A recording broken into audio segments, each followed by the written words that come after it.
मेरा नाम राजा है, मेरी पत्नी का नाम रानी है। हम लोग बहुत ही ज़्यादा गरीब थे। कुछ दिन ऐसे भी आते थे जब हमारे पास खाने के पैसे भी नहीं होते थे। मेरी पत्नी एक होटल में साफ़ सफाई का काम करती थी और मैं एक अस्पताल में वार्ड बॉय था। हमें घर किराया भी देना होता था। हमारी शादी को 3 साल हो चुके थे, लेकिन हमारे हालात अच्छे नहीं चल रहे थे। कभी कभी मेरी पत्नी अपने होटल से कुछ बचा कुचा खाना ले आती थी जो हम खा लेते थे। मैं उसको कहता था कि वो खाना मेरे लिए नहीं लाया करो, जो लोग अपने पेट में छोड़ देते हैं, मुझे बुरा लगता है। मैंने उसे मना कर दिया, लेकिन अगर वो खाना नहीं लाती तो हम खाते क्या? ये बात भी अपनी जगह सच थी। बहुत बुरा लगता था।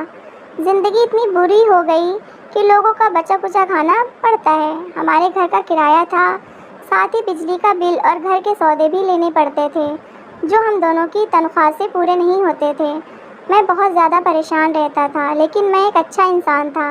मैंने आज तक किसी के साथ कुछ बुरा नहीं किया था। मैं गलत तरीके से पैसे नहीं कमाना चाहता था। नहीं तो आजकल तो अस्पताल वगैरह में बहुत रिश्वत चलती है। आप अस्पताल की सप्लाई का सामान बेच सकते हैं। मेरे साथ कुछ लोग ये सब कुछ करते थे, लेकिन मैं ऐसा नहीं करता था, बल्कि मैंने उन लोगों को भी पकड़वा दिया था जो ये काम करते थे। इसलिए मेरा कोई दोस्त भी नहीं था जो मुश्किल में मेरे काम आ सके। मुझे मेरी पत्नी का ही सहारा था, जो जैसे तैसे मेरे साथ थी। हम दोनों ही ज़्यादा पढ़े लिखे नहीं थे। मैंने सिर्फ हाई स्कूल किया हुआ था और मेरी पत्नी तो बिल्कुल भी पढ़ी लिखी नहीं थी। फिर कुछ बहुत ही अजीब हुआ, जिसके बारे में मैंने कभी सोचा नहीं था। एक दिन मैंने अपनी पत्नी के पास बहुत सारे पैसे देखे और आज पहली तारीख नहीं थी कि उसे उसकी तनख्वाह मिली हो। फिर उसके पास इतने सारे पैसे कहाँ से आ गए? मैं हैरान रह गया और वो पैसे मुझसे छुपा रही थी, लेकिन मैं देख चुका था। मैंने कहा, ये तुम्हारे पास इतने सारे पैसे? तो उसने कहा कि नहीं, तो आपको गलतफहमी हुई होगी, ऐसा कुछ नहीं है। मैंने कहा कि मैंने अपनी आंखों से पैसे देखे हैं, झूठ बोलने की ज़रूरत नहीं है, बता मुझे क्या बात है। फिर उसने मुझे कहा कि दरअसल वो होटल में एक औरत का पर्स रह गया था और उसमें से मैंने पैसे निकाल लिए। मैंने कहा कि पहले तो तुम लोगों के बचे खुचे खाने घर पर लाया करती थी, अब तुमने चोरी भी करना शुरू कर दी। उसने कहा, इसमें चोरी कैसी? वो अपना पर्स भूल गई थी और मुझे मिल गया तो ये मेरा हो गया। मैंने कहा कि ऐसा बिल्कुल भी नहीं है। हो सकता है वो कल को अपना पर्स लेने के लिए वापस आए, फिर तुम क्या करोगी? तुम ये सारे पैसे वापस करो। मैंने कहा कि मुझे कोई भी मसला नहीं चाहिए, ये पैसे तुम वापस कर दो, मैनेजर को दे दो। उसका कहना था कि होटल के मैनेजर को दे दिए तो वो अपनी जेब में डाल लेगा, जिसके पैसे उसको वापस नहीं करेगा। मैंने कहा कि वो जिसको चाहे पैसे उसको वापस करे या ना करे, लेकिन तुम तो अपनी तरफ से कोई गलत काम नहीं कर रही होगी ना, तुम ये पैसे वापस कर देना। मेरी पत्नी ने कहा ठीक है, और अगले दिन वो पैसे वापस कर दिए। और दूसरे दिन हमारे पास इतने भी पैसे नहीं थे कि हम कुछ खा लेते। अगले दिन मेरी पत्नी ने मुझे काफ़ी बातें सुनाई और उसने कहा कि कल तुमने पैसे वापस ना करवाए होते तो आज हमारे पास इतने पैसे होते कि हम खाना खा लेते। मैंने उससे कहा कि देखो, मैं हमेशा सही काम करता हूँ, मुझे गलत काम करना पसंद नहीं है, और तुम भी एक अच्छी इंसान थी, इसीलिए मैंने तुमसे शादी की थी। मेरी पत्नी कहने लगी कि खाली अच्छाई से पेट नहीं भरता है, आजकल चीज़ें महंगी हो गई हैं, हम लोग कैसे सब कुछ करेंगे। मैंने उससे कहा कि हम लोग थोड़ी चीज़ में गुजारा कर लेंगे, लेकिन चोरी नहीं करेंगे, और किसी की चीज़ उसकी मर्ज़ी से उठाई जाए, उसके सामने उठाई जाए या उसकी गैर मौजूदगी में उठाई जाए, वो चोरी ही होती है। इसलिए तुम आइंदा इस तरह कुछ नहीं करोगी। मेरी पत्नी को जब से मैंने ये बात कही थी, तब से वो बहुत ज़्यादा गुस्से में थी और मेरे साथ ठीक तरह से बोल भी नहीं रही थी, लेकिन मुझे कोई परवाह नहीं थी। मुझे पता था कि वो खुद ही ठीक हो जाएगी, क्योंकि हराम के पैसे आपको कभी भी फ़ायदा नहीं देते हैं, वो आपके लिए कोई ना कोई मुसीबत ही लेके आते हैं। हमारे हालात बहुत ख़राब थे, क्योंकि महीने की आखिरी तारीख चल रही थी। इसलिए मेरी पत्नी मुझे रोज़ ताने देती थी कि घर का किराया भी देना है। वो पैसे भगवान की तरफ से मिले थे, हो सकता है भगवान ने हमारी मदद के लिए भेजे हों, लेकिन आप ऐसी बातों को नहीं समझते। आप तो बस सच्चाई के पुजारी हैं। जाइए, चाहे जहाँ से पैसे लेकर आइए, क्योंकि मुझे भूख लगी है और मुझे खाना खाना है। मुझे लगता था कि मेरी पत्नी मेरी बात मान जाएगी, लेकिन कुछ दिन के बाद मैंने फिर से उसको कोई चीज़ छुपाते हुए देखा। जब उसने मुझे देखा तो कहने लगी कि ऐसा कुछ भी नहीं है, और बात को बदल दिया। उसके बाद वो अचानक से मेरे साथ ठीक से बर्ताव करने लगी, जबकि काफ़ी दिनों से उसने मुझे ठीक से पुकारा भी नहीं था। मेरे पास इतना समय भी नहीं होता था। शायद औरत को पता होता है कि मर्द को किस तरह अपनी बातों में लगाना है। एक दिन मेरी पत्नी ने मुझे एक चीज़ दिखाई। उसने कहा कि मैं ये चीज़ लेना चाहती हूँ। वो एक बहुत ही प्यारी अलमारी थी। मैंने उससे कहा कि उसकी कीमत बहुत ज़्यादा है, हम नहीं ले सकते। तुम एक ऐसी चीज़ क्यों देखती रहती हो जो हम खरीद नहीं सकते? उसने कहा कि खरीद नहीं सकते तो इसका मतलब ये तो नहीं ना कि देख नहीं सकते। मुझे ये अलमारी बहुत पसंद है। मैंने कहा कि ठीक है, जिस दिन पैसे होंगे उस दिन मैं तुम्हारे लिए ख़रीद लूँगा। लेकिन मुझे पता था कि हमारे पास इतने पैसे नहीं होंगे। और फिर मेरी पत्नी खामोश हो गई और एक हफ्ते बाद मैं ये देखकर दंग रह गया कि उसने वो अलमारी ख़रीद ली थी और वो हमारे घर भी आ चुकी थी। वो बहुत ज़्यादा खुश थी और अलमारी को साफ़ करके उसमें कपड़े रख रही थी। मैंने कहा कि ये कहाँ से ली तुमने? ये तो बहुत महंगी थी। उसने कहा कि मेरी एक दोस्त ने मेरे लिए ख़रीदी है क्योंकि मेरा जन्मदिन आने वाला है। मैंने अपनी पत्नी की आंखों में देखा। मैंने कहा कि तुम मुझे पागल बना रही हो क्या? तुम्हारा जन्मदिन तो 3 महीने बाद है। मेरी पत्नी थोड़ी सी घबरा गई और उसने कहा कि हाँ, तो मेरी वो दोस्त बाहर के मुल्क जा रही है। 3 महीने बाद वो यहाँ पर नहीं होगी, इसलिए उसने पहले ही मुझे मेरा गिफ्ट दे दिया। वो मेरी बहुत अच्छी दोस्त है। मैं हैरान था कि आजकल इतना तो कोई भी अच्छा नहीं है कि इतना महंगा तोहफ़ा दे। फिर मेरी पत्नी की ये दोस्त अचानक से कहाँ आ गई? मेरी पत्नी कहती थी कि मैं तो साफ़ सफाई का काम करती हूँ, इसलिए मुझसे कोई दोस्ती भी नहीं करता है। और जो मेरे पुराने दोस्त थे वो भी मुझसे नाराज़ हो गए हैं। उन्होंने भी मेरे साथ उठना बैठना बंद कर दिया है। और अब मेरी पत्नी का ये कहना था कि एक नई दोस्त है जो बहुत ही अच्छी है, जिसको इस बात से कोई फ़र्क नहीं पड़ता कि मैं क्या काम करती हूँ। पत्नी की बातें और उसकी हरकतें मुझे बिल्कुल भी समझ नहीं आ रही थी। उसकी बातें अजीब होती थीं। उस पर यकीन करने को दिल नहीं करता था। उसकी बात का कोई जवाब नहीं होता था। मैंने कहा कि ठीक है, अगर तुम्हारी दोस्त ने दी है तो, क्योंकि मुझे ये भी अच्छी तरह से पता था कि मेरी पत्नी के पास इतने पैसे कहाँ से आएंगे। और अगर उसके पास पैसे आएंगे तो वो यही सोचेगी कि घर का कोई काम सामान ले लेते हैं। हो सकता है कि उसके दोस्त ने उपहार में दिया हो। मैं भी शायद ज़रूरत से ज़्यादा ही सोच रहा था। मेरे पास बिल्कुल भी पैसे नहीं थे। फिर भी मेरी पत्नी ने मेरा साथ दिया था। हर तरह से वो मेरी सहायता करने की कोशिश करती थी। मुझे उसके बारे में इस तरह से नहीं सोचना चाहिए था। इसलिए 1 महीना हो गया और मैंने इस बात को भी भुला दिया। सब कुछ ठीक जा रहा था, लेकिन एक दिन मेरी पत्नी बेहोश हो गई। मैं उसे उठाकर डॉक्टर के पास ले गया। डॉक्टर ने कहा कि आपकी पत्नी को मिट्टी से एलर्जी हो गई है। आप इनसे कहें कि मिट्टी वाला कोई भी काम ना करें। मैं हैरान रह गया कि मेरी पत्नी को अचानक से ये सब कुछ कैसे हो गया। डॉक्टर ने कहा कि अगर ये मिट्टी में काम करेंगी तो इसी तरह बार बार बेहोश हो जाएंगी और इनकी तबीयत ख़राब हो जाएगी। शायद ये बीमारी मेरी पत्नी को मिट्टी में काम करने ही से लगी थी, क्योंकि वो साफ़ सफाई का ही काम किया करती थी। जब मैंने उसको बताया तो वो ये सोचकर ज़्यादा हैरान थी कि मैं काम नहीं करूँगी तो पैसे कहाँ से आएंगे। मैंने उसे कहा कि पैसे ज़रूरी नहीं है, तुम्हारी सेहत ज़्यादा ज़रूरी है। आज से तुम काम पर नहीं जाओगी, हम थोड़े पैसों में गुजारा कर लेंगे। मेरी पत्नी मुझसे झगड़ा करने लगी और उसने कहा कि थोड़े से पैसों में तो हमारा गुजारा नहीं होगा।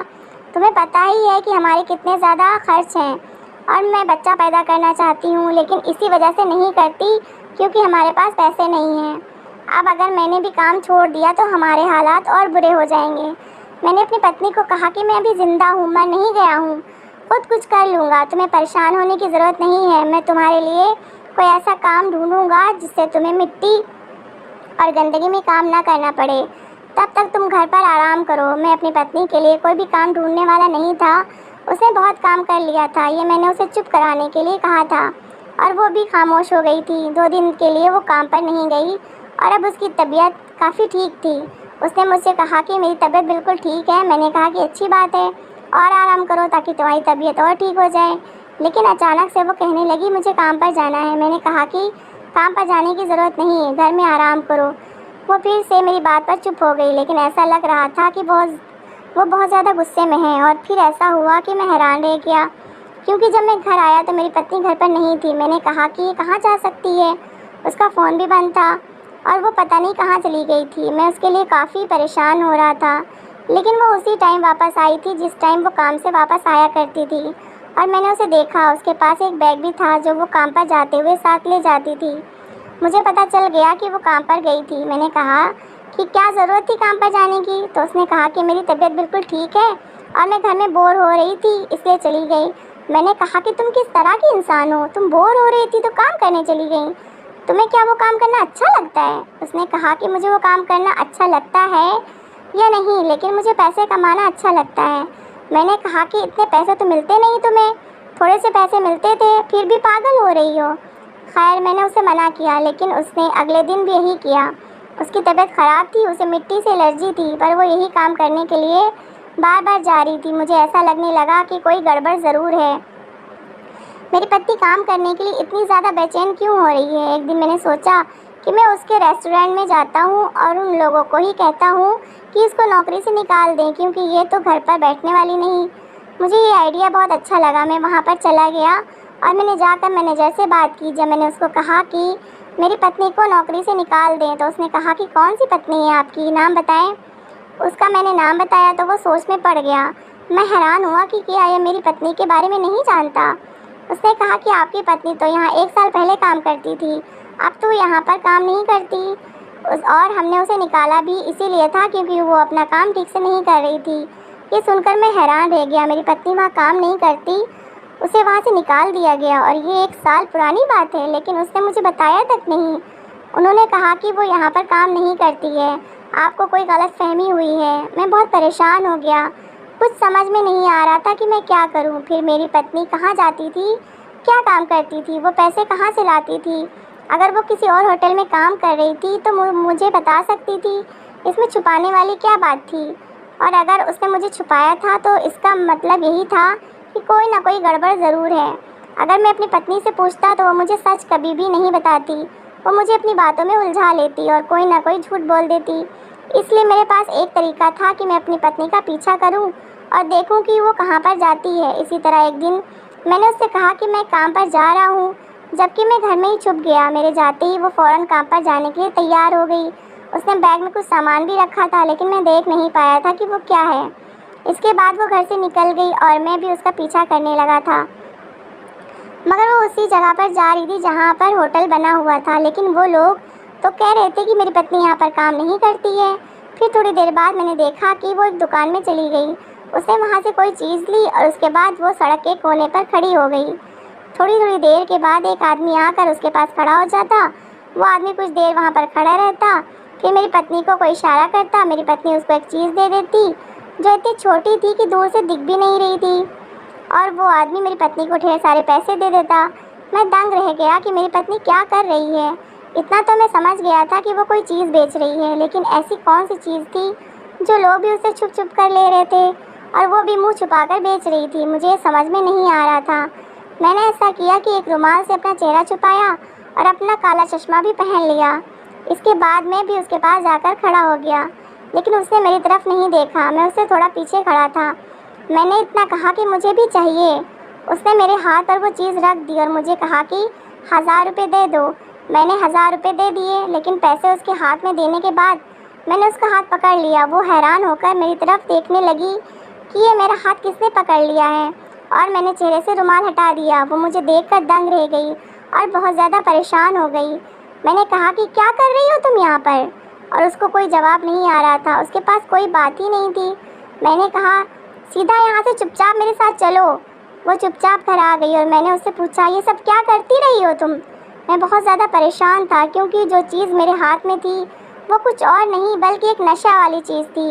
वो ड्रग्स था। मेरी पत्नी गैर कानूनी तरीके से ड्रग्स का धंधा किया करती थी, और तभी तो उस लड़के उस सड़क पर खड़े होकर उसे मिट्टी से एलर्जी हुई थी, क्योंकि सड़क पर साइड पर एक बिल्डिंग बन रही थी। मेरी पत्नी बुरी तरह रोने लगी और उसने कहा कि मुझे नौकरी से निकाल दिया गया था। मैंने वहाँ पर चोरी करने की कोशिश की थी। उसके बाद मुझे कुछ समझ नहीं आ रहा था कि मैं क्या करूँ। मैंने अपनी पत्नी को कहा कि वो ये सामान वापस करके आए और दोबारा इस तरह का कोई काम ना करे। ये एक ऐसी चीज़ है जिसको खा कर लोग अपनी सेहत और ज़िंदगी सब कुछ बर्बाद कर लेते हैं, और तुम ऐसी चीज़ को बेचती हो? तुम्हें शर्म आनी चाहिए। अगर तुमने ये काम नहीं छोड़ा तो मैं तुम्हें छोड़ दूँगा। मेरी पत्नी परेशान हो गई। उसने कहा कि मैं ये काम छोड़ दूँगी, और उसने ऐसा ही किया। उसने मुझसे माफ़ी मांगी और मैंने उससे कहा कि मैं तुम्हें माफ़ तो कर रहा हूँ, लेकिन दोबारा अगर मुझे इस तरह की किसी बात का पता चला तो मैं तुम्हें छोड़ दूँगा। मुझे लगता था कि मेरी पत्नी दोबारा ऐसा नहीं करेगी। उसके बाद उसने ऐसा किया भी नहीं। वो ये सब इसलिए कर रही थी कि हम गरीब थे, लेकिन उसके बाद से मैं उस पर नज़र भी रखता था। उसने जो भी किया बहुत गलत किया। अपना भविष्य संवारने और जल्द अमीर होने के चक्कर में कई लोगों की ज़िंदगी तबाह की। फिर मैंने उसे समझाया कि ये ही नशा अगर कोई औरत मुझे दे, इस नशे पर मुझे लगाए तो तेरे दिल पर क्या गुजरेगी। इनमें से कितने ऐसे लोग होंगे जिनके छोटे छोटे बच्चे होंगे, कितने लोग ऐसे होंगे जो घर के अकेले कमाने वाले होंगे। सिर्फ उन्हीं की कमाई से घर चलता होगा और इस तरह तुम्हारी वजह से वो अपनी कमाई इस गलत काम में लगा रहे हों और उनके बच्चे या उनके माँ बाप खाने को तरस रहे हों। सोचो तुम्हें कितनी बददुआएं मिलेंगी। क्या तुम्हें ज़िंदगी भर सुकून मिल सकता है भला?